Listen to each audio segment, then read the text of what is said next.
নমস্কার বন্ধুরা, তোমাদের সকলকে জানাই শুভ নববর্ষ 1433 বঙ্গাব্দ। চলো আজ আমরা পয়লা বৈশাখের দিন ফিরে যাই। কোথায় যাচ্ছি বলো তো? আরে চলো পয়লা বৈশাখের দিনকে একটু মেলা থেকে ঘুরে আসি। তোমরাও আমাদের সাথে কিন্তু মেলায় চলো। ওই যে দেখো, আমরা কিন্তু দল বল নিয়ে একেবারে মেলায় ঘুরতে বেরিয়ে পড়েছি। চলো তবে এবার আমাদের মেইন আকর্ষণ মেলায় পৌঁছানো যায়। এই মেলাটা কিন্তু আমাদের মোহনপাড়া থানাগড় মাঠের মেলা।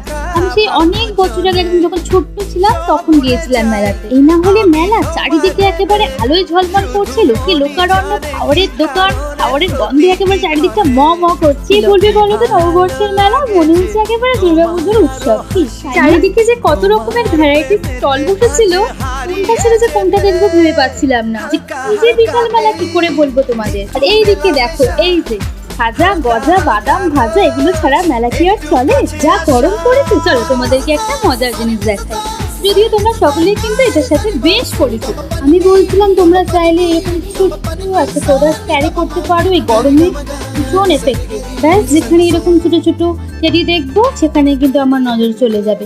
ওই দেখো, আমি গিয়ে ওখানে বায়না করা শুরু করে দিয়েছি আর টেডিগুলোর দামও জিজ্ঞেস করা শুরু করে দিয়েছি। দেখো কি সুন্দর যে প্রোডাক্টের কি অবাক হয়। এদিকে দেখো বিভিন্ন রকম ভ্যারাইটিস হ্যান্ডব্যাগ নেই এখানে। মেলার প্রধান আকর্ষণ হলো জিলিপি, মালপোয়া, গজা, পাঁপড় ভাজা আর নানান রকম মিষ্টি তো আছেই।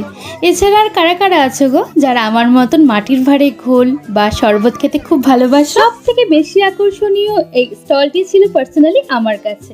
নানান রকম কম বেশি দামের মধ্যে cute cute fragrance candle stall. দেখো তো তোমাদের পছন্দ হয় কিনা, এই হাতে নিয়ে দেখা যাবে।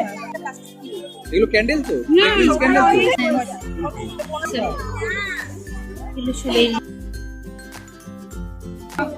দেখো ওটা অন্ধকারে গ্লো করবে আর এটা জ্বলবে। ওটা 300 আর ওটা 350।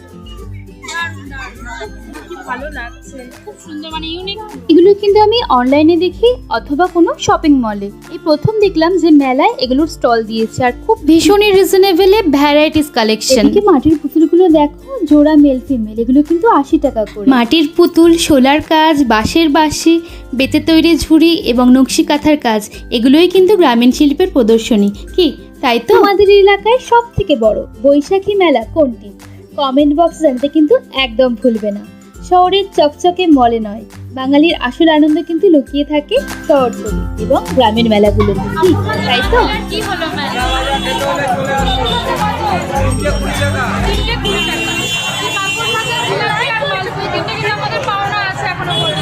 আমার চ্যানেলের ব্লগিংগুলি যদি তোমাদের ভালো লেগে থাকে তবে অবশ্যই আমার চ্যানেলটিকে ফলো করে দিও।